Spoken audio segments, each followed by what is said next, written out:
modal utama kita yang Bapak tadi ngomong itu, yaitu kalau orang bilang, "Ya tapi saya perlu modal untuk 2023."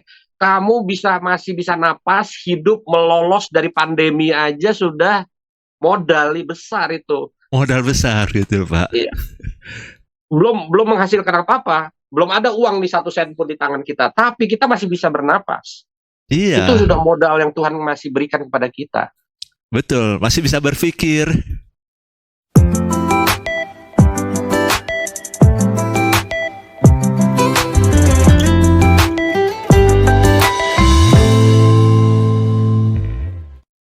Salam saudara, kita berjumpa lagi dalam Redemption Issues untuk membahas isu-isu yang ada dalam terang firman Tuhan. Karena firman Tuhan adalah pelita bagi kaki kita dan terang bagi jalan kita. Sehingga kita tidak perlu takut menghadapi situasi yang paling buruk karena kita punya tuntunan dari firman Tuhan. Dan saat ini kita bersama-sama dengan Pak Richard Buntario. Salam Pak Richard. Salam, apa kabar? Baik, selalu sehat Pak Richard nih ya. Sehat selalu, senang Sehat sekali selalu diundang ke sini. Ya. Wah, senang sekali bisa berbincang-bincang dengan Pak Richard. Kita membahas dan saat ini kita ingin bahas yang sangat menarik nih Pak Richard. Ya. Tahun 2023 ini. Ya. Tahun gelap. Ya. Kata Bank Dunia, kata Jokowi. Ya.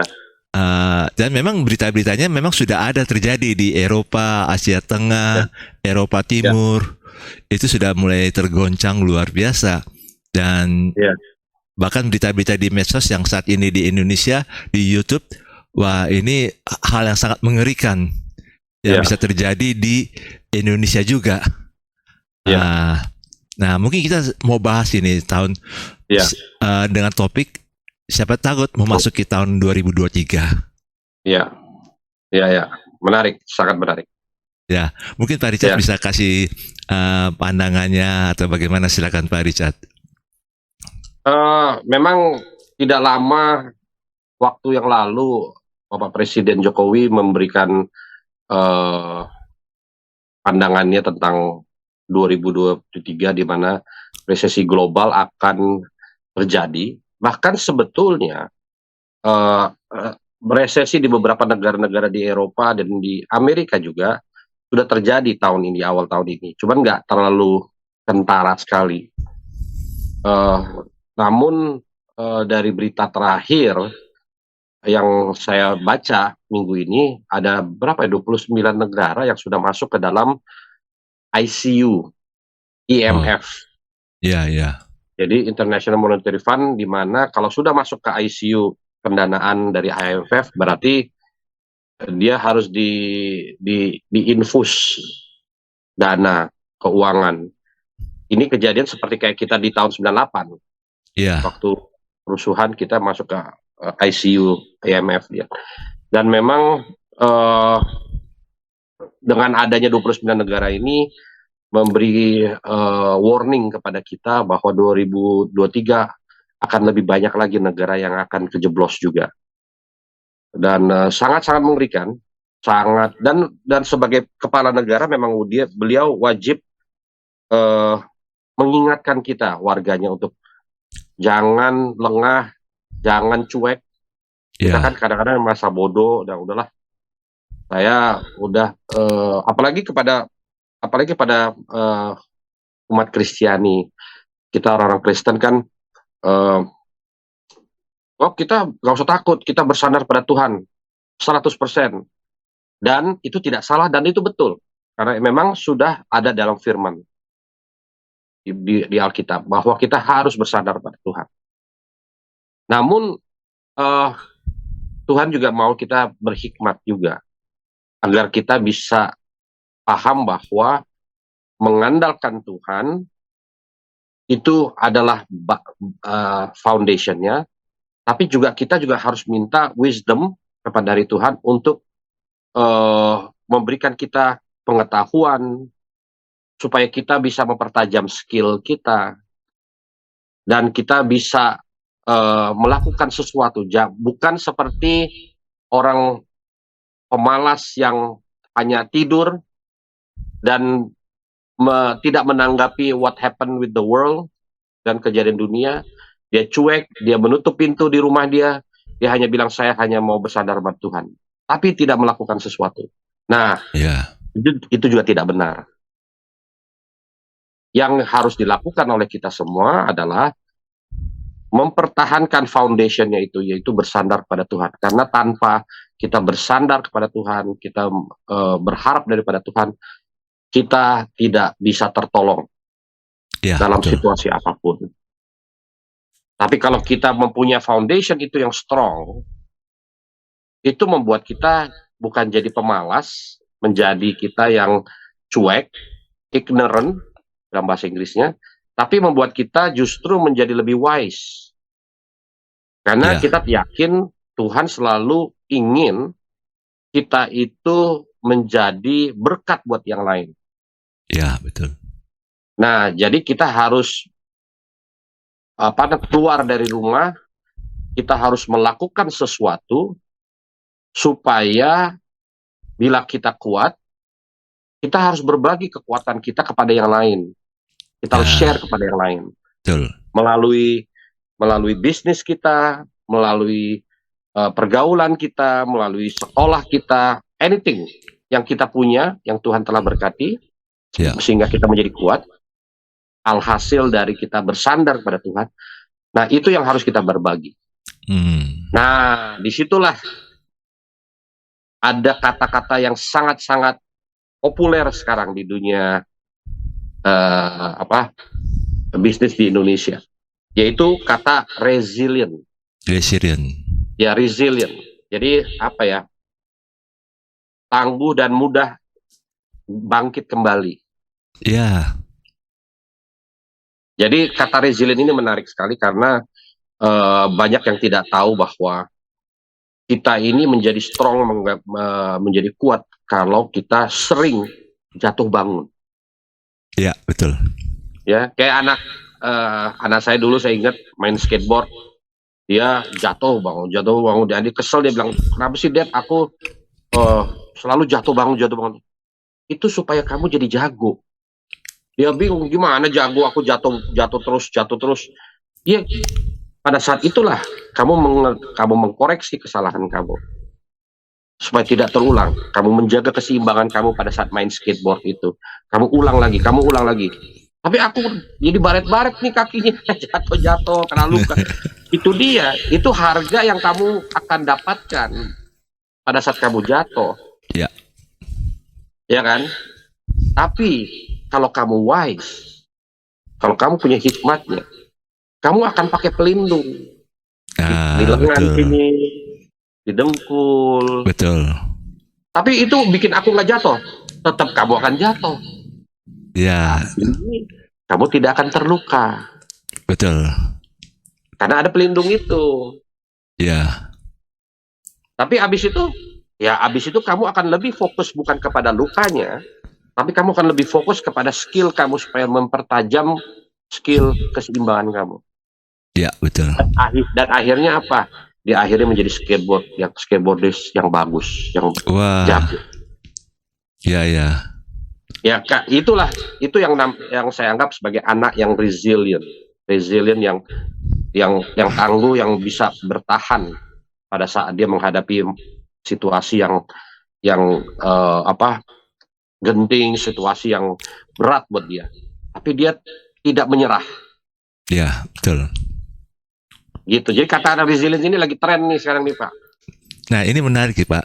Jadi saya lagi belajar. Ada satu istilah namanya apik. Ya. A itu dari adaptif. Oke, adaptif. Jadi kita perubahan apa yang terjadi? Karena kita sudah dilatih waktu COVID kemarin, pandemi kemarin. Kita harus langsung berubah pola hidup kita. Maka kita harus adaptasi dengan perubahan yang ada. Pakai masker, pakai hand sanitizer, minum vitamin, kan adaptasi. Ya, betul. Nah, yang kedua P-nya itu Pak, provokatif. Wih, oke. Provokatif ini bukan berarti yang jahat ya. Karena kita mau angkat nilai-nilai yang ada di bangsa Indonesia. Nilai-nilai budaya Indonesia ini adalah salah satu yang sangat terkenal adalah gotong royong. Iya, betul. Nah, makanya Betul. situasi sulit tahun ke-8, dunia boleh Ya, katakan tahun ke-8, tapi kalau ya. kita gotong royong, kalau istilah gereja, fellowship lah persekutuan. Iya, betul. Tapi kalau Betul. istilahnya Indonesia, bangsa Indonesia adalah gotong royong. Makanya Gotong kan royong. ini Jokowi memberikan usulan tema G20 ini adalah pulih bersama, bangkit. Iya. Jadi Recover together. Ya, recover together. Jadi bangkit kembali iya. sama-sama gitu lah. Bagaimana? Karena itu Betul. gotong royong gitu. Benar, setuju. Makanya kan Setuju. ada kata kedua itu adalah provokatif. Yes. Supaya kita sama-sama loh gotong royong. Yang Yes. ketiga, I-nya Ya. inovatif. Iya, betul, Pak. Keren, Ah, keren, keren, yang keren. keempat baru kreatif, Pak. Iya, keren. Yang tadi Bapak pakai istilah anak Bapak itu, ya sudahlah pakai ini pengaman di tangan, lengan, di Iya, kaki. iya, Sudah fokus iya, kepada skill kamu. Nah iya, itulah iya, inovatif dan kreatif. Nah, benar. Betul. situasi yang masuk ke tahun 2023, orang boleh Iya, bilang itu kegelapan. Tapi kita iya, bisa resilience karena kita iya, pakai pergunakan ini, apik. iya, iya, iya, Nah, betul. Ilustrasi yang sederhana adalah begini, Pak. Kalau kita memasuki ke dalam suatu ruangan yang besar, gudang deh, gelap gulita, tidak ada lampu, kita tidak tahu switch-nya di mana, kita tidak ya, tahu tombol lampunya di mana.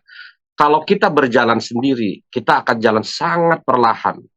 betul. Kita akan berjalan sangat perlahan, kita akan meraba-raba pelan, entah kita merayap, entah kita menempel ke tembok, kita jalan mencari tutup apa, memegang-megang di mana tombol lampunya gitu. Itu akan memperlambat proses hidup kita. Tapi kalau kita masuk ke dalam gudang bergandeng tangan beramai-ramai, bergotong royong, itu akan lebih mempercepat dan lebih mempermudah Betul. Setuju, Pak. kita, walaupun dalam keadaan gelap, tapi kita bergandengan tangan, bergotong royong, berjalan di dalam gudang itu, beramai-ramai as a community, as a church, sebagai jemaat gereja, kita bergandeng tangan, bergotong royong, kita akan bisa menemukan titik terangnya. Betul. Kita bisa menemukan saklarnya dan kita nyalakan lampu bernyala di dalam gudang itu. Dan itu yang diharapkan oleh Pak Jokowi, yang diharapkan oleh banyak orang ekonom-ekonom, bahwa kalau kita mau resilient, kalau kita mau menjadi bangsa yang resilient, bangsa yang tangguh, yang bisa cepat bangkit dari kepada keterpurukan, kita harus bergotong royong, kita harus pegangan tangan, berjalan menuju 2023 dengan penuh percaya diri dan semangat. Kita harus bisa adaptif dengan new normal. Kita sudah jago nih, Pak. Iya, Kita salah satu negara yang hebat nih melewati masa pandemi. Kita dipuji oleh negara-negara G20, maka itu jadi presiden G20 tuh Pak Jokowi. iya, Jadi kita udah adaptif. Provokatifnya yang kita lakukannya adalah sekarang kita berani mengambil langkah-langkah, kita berani memberi contoh kepada bangsa-bangsa lain, sehingga mereka, walaupun menurut saya sih ada perang Ukraina, Rusia, ada pihak Amerika, NATO yang mengatakan, Indonesia lu jangan pro Rusia dong, lu pro gua dong, lu kan G20, gua kan yang nempatin lu di situ. Tapi kan Indonesia kan tetap tidak, saya profesional dan kita memang negara non-blok dan kita harus selalu berkomitmen kepada apa yang ditugaskan pada kita, yaitu menjadi presiden. Indonesia menjadi presiden daripada G20, dan dia tetap harus mengundang iya. Rusia sekalipun mereka berkonflik. Indonesia tetap harus mengundang Amerika dan NATO untuk datang ke G20. Itu menunjukkan bahwa kita itu negara yang berani kepada pendirian kita, dan kita harus bisa stand firm, Iya, berdiri teguh kepada keimanan kita, betul. ya kan? Nah, sekarang tinggal bagaimana kita harus inovatif dan kreatif dalam memasuki tahun 2023, karena yang bisa bikin Indonesia survive adalah kreatif dan inovatif. Betul. Itu Pak. Karena yang banyak ekonom melihat bahwa eh, apa namanya, global recession yang dimaksudkan oleh Pak Presiden adalah tahun 2023 gelap, menjadi tahun gelap, itu seharusnya berlaku kepada korporasi besar Ya, betul. yang karyawannya puluhan ribu, ratusan ribu, yang hutangnya banyak di luar negeri sana. Jadi kita rakyat kecil yang punya UMKM, ya punya usaha kecil, jualan bakso, jualan tahu, jualan kue, kita justru yang resilient, kita yang harus kuat. Kenapa? Karena kita adalah ekonomi rakyat yang membangun bangsa ini. Betul. Nah, yang punya kontribusi kuat di dalam uh, kekuatan gotong royong ini adalah uh, basis orang-orang yang bersandar kepada Tuhan. Ya, betul. Karena kalau dia percaya kepada Tuhan dan apa-apa dikit Tuhan, itu adalah orang-orang yang mengikat rantai gotong royong itu yang menjadi kuat. Sehingga kita bersama-sama bisa memperkokoh ekonomi kerakyatan kita. Jualanlah misalnya gini, jemaat gereja saling keluar setelah dari gereja, di luar mereka bisa sharing, saling bantu. Beli kue saya, oke saya beli, saling mendukung UMKM satu sama lain. Itu akan sangat-sangat membantu. Betul. Karena supaya Indonesia bisa keluar dari resesi harus ada perputaran uang. Ya, betul. Kalau semua diam di rumah, uang disimpan di rumah, dan ditaruh di bawah bantal, udah kita minum air aja, kita jangan makan deh, kita hemat. Nah, itu bahaya.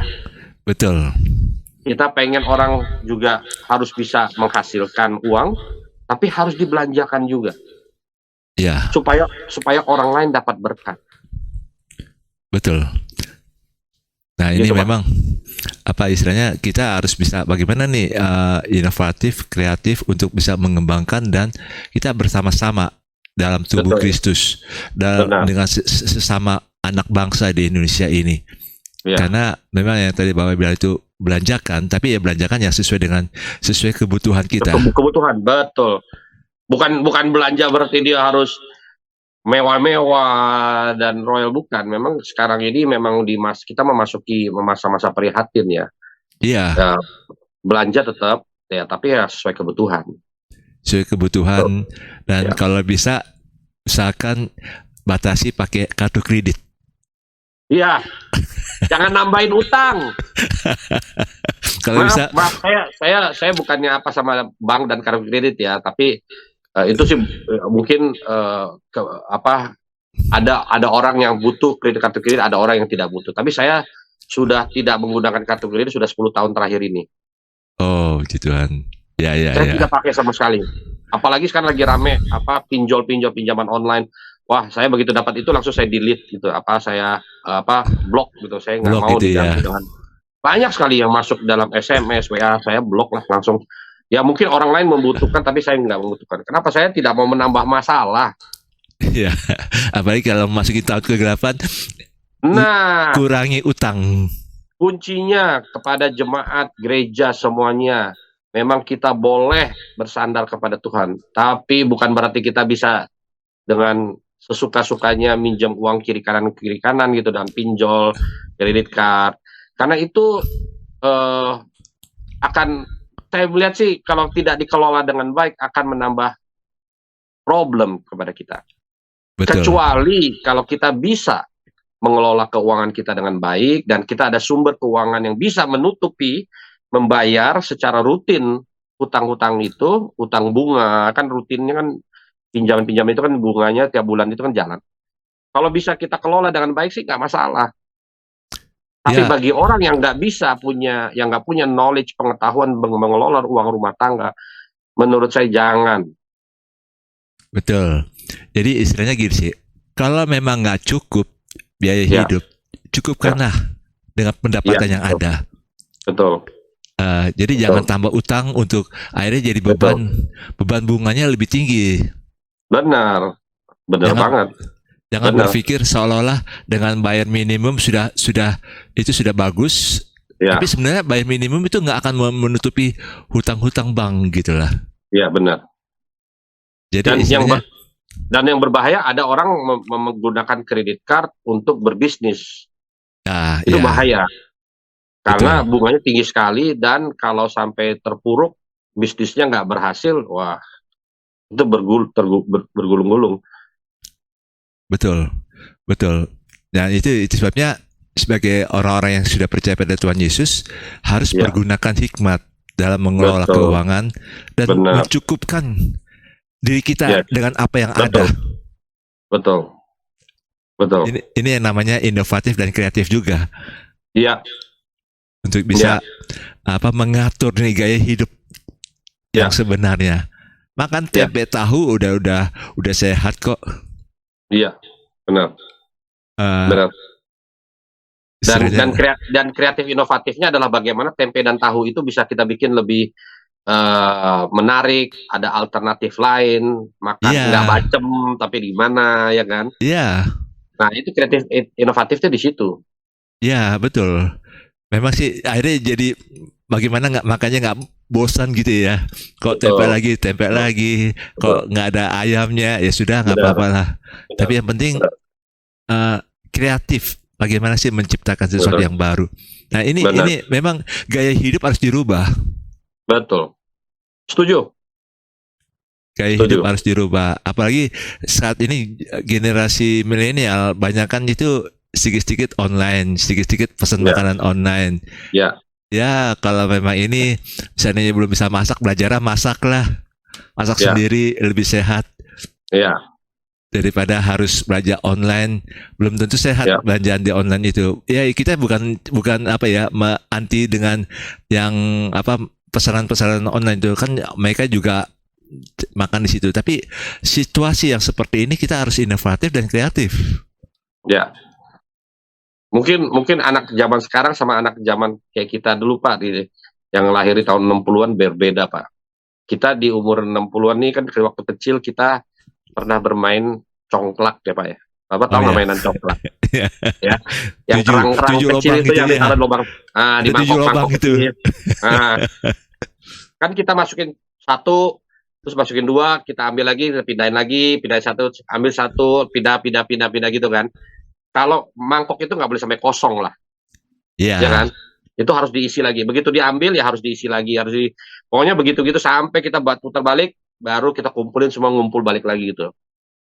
Nah, mentality itu melatih kita untuk berpikir bahwa bila pundi kita habis ya kita harus isi segera, ya, jangan didiamkan. ya, Pundi kita, mangkok kita kalau sudah habis kita harus isi lagi supaya selalu ada persediaan, harus ya, terisilah gitu. Namun kalau terisinya adalah dari sumber yang menjadi masalah buat kita, itu akan mangkok itu akan menjadi mangkok yang bermasalah nantinya ke depannya. ya, betul. Tapi kalau mangkok itu sumbernya dari sumber mata air yang tiada habisnya, nah kita bikin mangkok-mangkok yang lain kita akan pindah-pindahkan Iya, dari sumber ini kok kita nggak akan kehabisan. Kenapa? Kita ngambilnya dari mata sumber itu, ya, sumber mata air itu, dan kita akan share kemana-mana mangkok-mangkok lain dan semua akan terisi dan kita betul. akan mempunyai persediaan banyak di mana-mana. Nah, analogi itu air mata mata sumber air mata itu adalah buat saya adalah uh, Tuhan Yesus, Iya, firman Tuhan, iman kita yang mana kita bersandar pada Tuhan dan kita tidak akan kekurangan apapun, terutama creativity dan inovasi karena ide kita itu datang dari beliau, dari iya, Tuhan. iya, Dari Tuhan lah yang memberikan kita inspirasi dan dia memberikan butuh apa lagi nih, nah kasih ide lagi, Tuhan saya butuh ini, Tuhan kasih lagi, terus terisi kepala kita. Orang banyak bilang, Richard lu kan di industri kreatif for 35 years, kamu sudah asam garamnya banyak dan kamu kreatif banget ya orangnya ya. Saya bilang tidak betul, saya bukan orang kreatif. Memang saya betul di industri kreatif, tapi saya tidak menganggap diri saya kreatif. iya, Yang buat saya yang gelar yang saya dapat itu adalah karena pandangan orang terhadap karya-karya saya, hasil karya saya. Jadi mangkok-mangkok yang saya dicongklak itu yang saya bikin itu menjadi testimoni. Oh, Richard bikin ini bagus nih. Oh, Richard bikin ini bagus. Oh, Richard dapat penghargaan dari MTV, dapat penghargaan dari Video Musik Indonesia, penghargaan dari Panasonic Award untuk Triwis. Jadi banyak karya-karya saya di mangkok-mangkok itu yang dinilai kreatif dan saya dicap orang kreatif. Padahal saya nggak merasa kreatif. Kenapa? Karena sebagai seorang survival, bila saya ditaruh di hutan tanpa apa-apa, seperti Tuhan mengirim saya ke bumi ini lewat rahim ibu saya tidak bawa apa-apa. Ya kan? Nah, orang tua hanya membekali saya pengetahuan, hikmat, knowledge, dan norma-norma etika segala macam. Tapi as we grow bigger, kita berada di dalam hutan yang mana, waduh, gua di hutan nggak bawa pisau, nggak bawa tali, nggak bawa makanan, apalagi nggak bawa tenda, nggak bawa segala macam. Jadi saya sendiri di dalam hutan saya harus survive karena saya lapar. Nah, muncullah cara-cara bagaimana saya bisa survive. Nah, itu yang dinamakan adalah idea. Begitu saya menemukan daun itu, ranting ini, akar ini bisa saya ikat dan tidak tiba-tiba menjadi satu tempat untuk saya bisa berteduh kayak gubuk-gubuk kecil. Kacamata orang, kreatif ya si Richard bikin gubuk di tengah hutan tempat dia bisa berteduh. Saya tidak melihat itu kreatif karena saya nggak mau kena hujan tiap malam kalau tidur di dalam hutan. Jadi itulah yang kita selalu bilang, Tuhan, saya dalam situasi ini, what should I do? Tuhan akan kasih wisdom-nya, Tuhan kasih inspiration, ideas-nya, yang akhirnya muncul tek idea. Oh, gue mesti bikin ini. Kayaknya saya mesti gandeng nih teman gereja saya di sini nih. Oh, saya mesti minta ini saya tahu nih teman gereja saya bisa ini. Dan kita akhirnya bergotong royong bersama-sama, berpegangan tangan, yuk kita maju bareng-bareng. Ya, betul. Saya tidak mau berkat ini hanya saya ambil sendiri. Saya mau bagi berkat kepada you and you and you and you. Yuk, let's go it together. Ya, betul. Nah, ini menarik, Pak. Jadi artinya gini, Pak. Orang boleh katakan 2023 menakutkan. Yes. Tapi bagi kita yang masih dikasih kesempatan hidup oleh Tuhan, apalagi untuk memasuki tahun 2023, ini kesempatan emas yang Tuhan berikan bagi kita. Yes. Tepat. Jadi kita jangan jadi orang yang paranoid. Waduh, ini bagaimana? Tapi kita harus lihat, kalau Tuhan masih berikan kesehatan, berikan kita hidup. Itu dia, Pak. Iya. Modal utama kita yang Bapak tadi ngomong itu, yaitu kalau orang bilang, ya tapi saya perlu modal untuk 2023. Kamu masih bisa napas, hidup, melolos dari pandemi aja sudah modal besar itu. Modal besar gitu, Pak. Iya. Walaupun mungkin sudah ada sakit jantung, ada sakit ginjal. Tapi kita masih hidup. Masih hidup. Puji Tuhan banget. Kita puji Tuhan, kita masih bisa bernapas. Belum menghasilkan apa-apa. Belum ada uang nih 1 sen pun di tangan kita. Tapi kita masih bisa bernapas. Iya. Itu sudah modal yang Tuhan masih berikan kepada kita.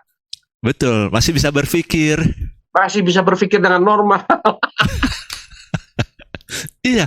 Dan itu anugerah tuh, Pak. Anugerah. Dan itu kita harus lihat 2023 bukan menakutkan. Itu adalah kesempatan. Benar. Kesempatan untuk mengambil langkah yang pertama. Ya. Begitu kita masuk ke 2023, oke, gue modal udah ada nih. Gue bisa napas, gue sehat, waras. Sekarang what next? Nah, sekarang kita tinggal ngambil langkah pertama. What should we do? Nah, kita mengambil langkah pertama, itu otomatis akan tersusul langkah kedua. Betul. Langkah ketiga. Betul. langkah 4, dan seterusnya. Itu adalah cara bagaimana kita memasuki tahun 2023, Pak. Betul. Makanya kita pakai metode tadi Yes, APIK, Pak. yes, correct. Ah, Apik itu bagus banget. ya, kita pakai metode APIK. Ya, memang APIK ini kita tetap harus minta butuh bantuan Tuhan. Ya. Setiap hari apa sih yang kita harus buat ini dalam hal ini. Ya. Makanya 2023 tidak perlu takut lah. Iya, betul. Tidak perlu paranoid sehingga kita akhirnya tidak berkembang cara berpikir kita jadi orang yang pesimis, kita jadi orang yang menutup diri, dan itu kesalahan-kesalahan besar. Justru ini kita harus gotong royong berkolaborasi dengan orang-orang yang optimis juga, jangan orang-orang yang pesimis. Orang pesimis jangan kita ajak. Ya, betul, orang Pak. Yang optimis aja kita ajak ini, ayo sama-sama. Ya, kita harus pagari kita dengan orang-orang, kita harus berada dalam pagar dengan orang-orang yang positif, Pak. Iya. Kita harus jauhkan orang-orang yang negatif, yang vibe-nya, auranya, spiritnya, rohnya yang tidak baik, itu kita harus jauhkan. Yang kita harus dekati itu adalah orang yang mempunyai roh Tuhan yang bisa membuat kita think positif. Itu yang penting. Betul.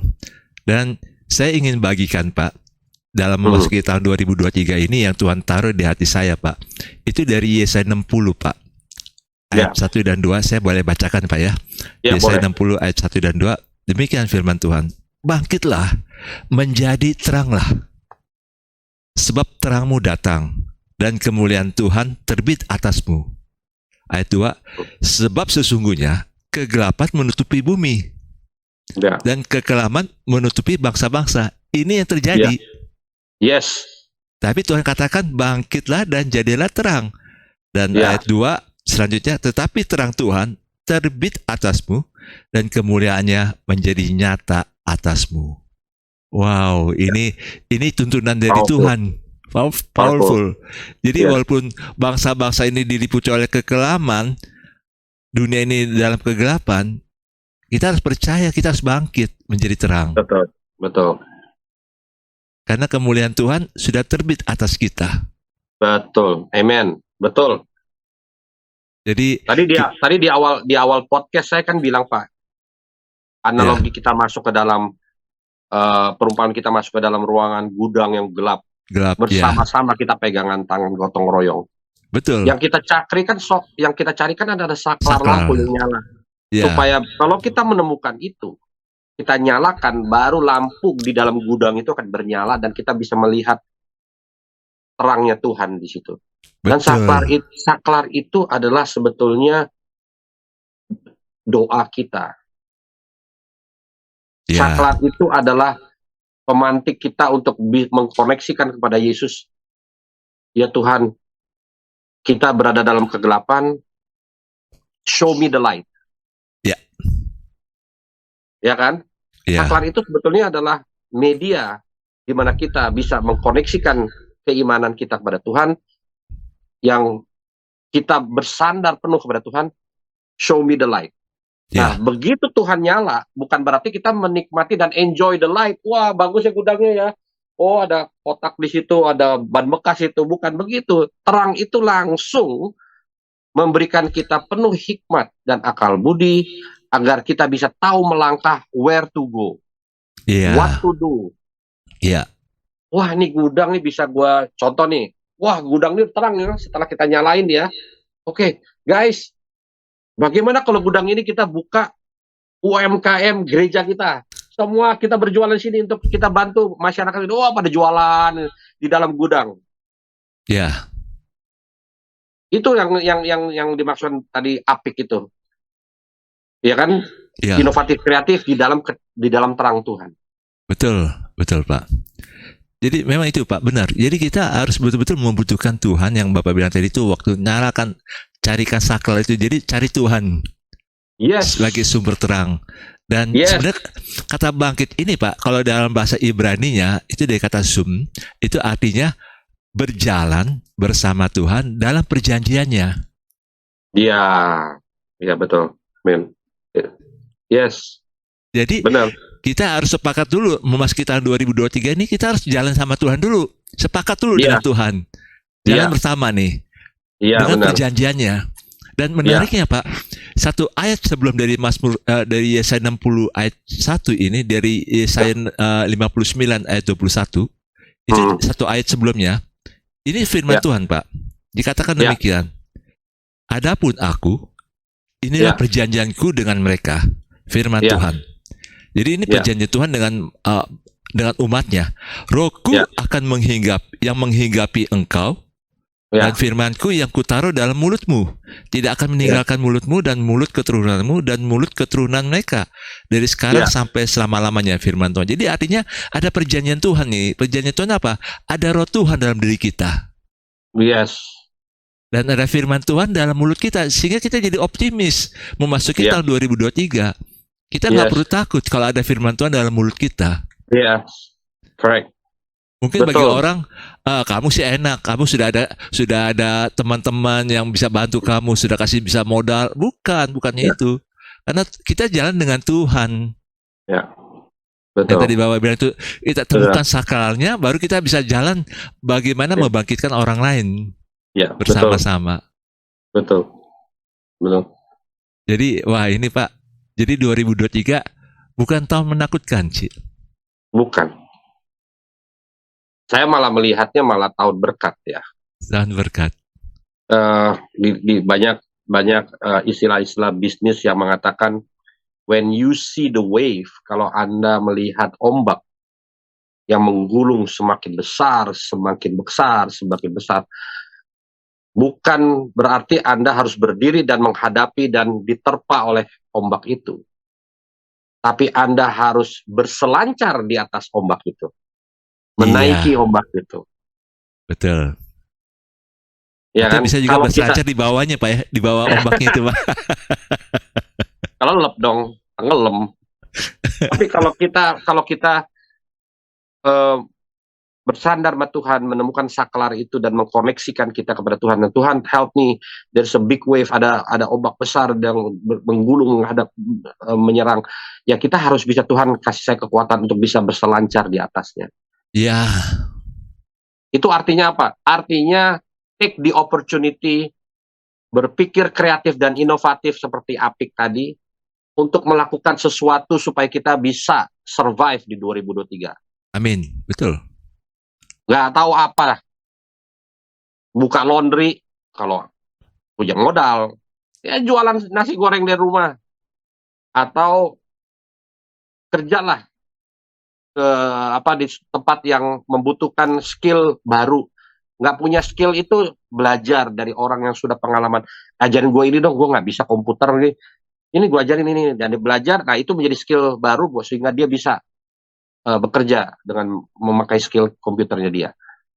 Apa saja, tapi intinya jangan berdiam. Betul. Jangan Jangan berdiam. berdiam. Juga untuk orang-orang yang bekerja, Pak, yang sebagai Ya, karyawan, eh, ya, apapun yang disuruh oleh bos, ya, pimpinan, jangan langsung bilang saya tidak bisa. ya, Dia betul. harus bisa katakan saya mau belajar Ya, lebih lagi, dan dia ya, harus betul. belajar lagi, walaupun itu bukan dia banget. Ya, betul. Eh, karena kalau dia bisa belajar di tingkat jadi inovatif dan kreatif, itu dia Ya, akan dikasih kepercayaan yang lebih besar lagi nanti. ya, setuju. Walaupun Ya. mungkin gajinya belum naik-naik sih. Aduh Pak, tahun 2023 kalaupun gaji tidak naik-naik juga itu sudah Udah anugerah ya. anugerah tuh Pak. Iya, karena kita nggak bisa berekspektasi banyak. Dan ingat bahwa resesi ini tidak hanya 2023 Pak. Iya, betul.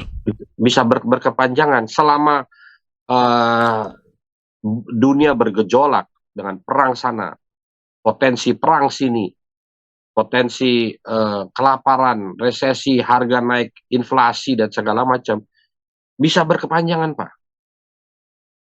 Betul, Pak. Namun itu bukan berarti kita harus give up, menyerah. Kita harus justru mencari solusi, Iya, menyiapkan solusinya dari sekarang, merancang, menyiapkan bagaimana kalau ini berkepanjangan 5 tahun lah, let's say 2023 sampai 2028 gitu. Ya kita harus siap dari sekarang 2023 sampai 2028 mesti ngapain. Betul. Ya, yang jelas sih bagi kita bangsa Indonesia yang sebenarnya unik yang Tuhan taruh ini. Makanya kita harus ada kesempatan yang ada ini, kita ya sudah, kita ayo sama-sama. Kalau sebagai gereja kita sama-sama dalam anggota tubuh Kristus, tapi juga sebagai anak bangsa kita sama-sama dengan anak-anak bangsa yang lain untuk membangun Indonesia yang lebih baik lagi nih. Walaupun situasi dunia boleh semakin gelap, tapi kita anak-anak terang ini kita harus bersinar ini. Ya, betul. Saya mau menitipkan pesan kepada semua hamba Tuhan di setiap gereja-gereja besar maupun gereja-gereja kecil, sekecil-kecil jemaatnya mungkin cuma 2 orang gitu di seluruh Indonesia, bahwa sudah waktunya gembala gereja harus bisa mengempower jemaatnya,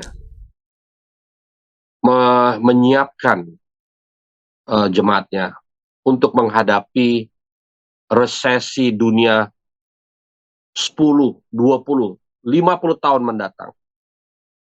Anggap aja let's say another 100 year sampai Tuhan Yesus datang, ini akan selalu resesi. Kita harus ajarkan supaya jemaat kita menjadi resilience gitu, tangguh, mudah bangkit lagi. Pada saat kita merasa kita berada di titik yang terendah, kita bisa bangkit, ada self inner healing yang kita bisa bangkit kembali. Tuhan, I can do this. Tanpa konsultasi dikit, ada kan jemaat tuh yang dikit-dikit konsultasi pendeta, dikit-dikit penatua, dikit-dikit kayak itu. Kayaknya saya kalau nggak dibantu sama orang, saya nggak bisa bangkit. Saya perlu ngomong sama seseorang. Ada yang bisa bantu saya nggak? Ada kan jemaat yang kayak gitu, yang merasa hopeless gitu. Tapi kalau bayangkan, kalau Indonesia, all the churches, semua gereja di Indonesia yang jemaatnya tuh di empower oleh gembala-gembalanya, dan mempunyai kekuatan bisa inner healing yang dia bisa bangkit sendiri, dan dia bisa melihat jangankan 1 tahun 2023, 100 tahun resesi gue jabanin. Kenapa? Karena saya tahu Tuhan selalu berserta saya. Tuhan selalu di samping saya, dan Tuhan tidak pernah meninggalkan saya. Ya, betul Pak. Itu nanti ada pembahasan yang berikutnya Pak, nanti Pak. Yang dulu saya pernah sampaikan kepada Bapak itu Pak. Bahan baru tuh ya. The power of ecclesia Pak. Nah, tepat jadi sekali. Bagaimana menghadapi resesi mungkin 100 tahun lagi, atau bagaimana situasi yang paling berat, tapi ecclesia itu punya power yang dari Tuhan, yang Tuhan taruh. Karena Tuhan Yesus katakan alam maut pun tidak bisa mengalahkannya. Nah, sangat betul Pak. Iya, karena Tuhan Yesus bilang kan, aku akan mendirikan eklesiaku. Nah, itu yang kita harus bangun. Itu kuncinya tuh. Kuncinya Pak, power of ecclesia. The power of ecclesia, that's true. That is so true. Ya Pak, itu nanti ada pembahasan berikutnya Pak. Supaya harus tuh sharing, bagus tuh. Jadi banyak hal yang memang kita bisa ini. Tapi minimal hari ini kita sudah boleh menyimpulkan bahwa tidak perlu takut memasuki tahun 2023. Ini kesempatan. Selama kita hidup, selama kita diberikan kesehatan, selama kita bisa berpikir, kita bisa, ini kesempatan, kita ambil jadi kesempatan yang dari Tuhan. Walaupun menakutkan. Caranya bagaimana? Apik. Ada beradaptasi, adaptif, provokatif, inovatif, kreatif. Dan kita harus bangkit bersama Tuhan, berjalan dalam perjanjian Tuhan, sehingga kita bisa menjadi terang bagi dunia ini. Karena kemuliaan Tuhan sudah terbit. Karena kita sudah temukan saklar tadi yang Bapak bilang, kita masuk dalam gudang yang gelap. Kita sudah temukan saklarnya dan menjadi terang itu, gudang itu. Dan kita bisa kreatif apa yang kita harus bangun di situ. Right, betul. Jadi siapa takut menghadapi 2023 Pak? 2023. Ya, terima kasih Pak Richard untuk sharing-sharingnya. Sama-sama. Ya, saudara. Senang sekali. kalau saudara bisa ada sesuatu yang saudara ingin ungkapkan, saudara bisa tulis di komen atau mungkin saudara bisa DM di Instagram sehingga nanti kami bisa tanggapi saudara, dan biar ini menjadi berkat bagi saudara apa yang kami bahas, karena kita tidak perlu takut memasuki tahun 2023 karena Tuhan ada menolong kita. Tapi kita harus bisa beradaptasi dengan perubahan yang ada, bukan berarti kita seenaknya saja dalam hidup kita ini. Dan biar firman Tuhan itu yang menjadi pelita bagi kaki kita dan terang bagi jalan kita, sehingga kita tidak perlu takut karena Tuhan menyertai kita. Tuhan Yesus memberkati. Tuhan Yesus berkati Pak Richard. Tuhan berkati Terima selalu. kasih. Amin. Ya. Amin. Terima kasih.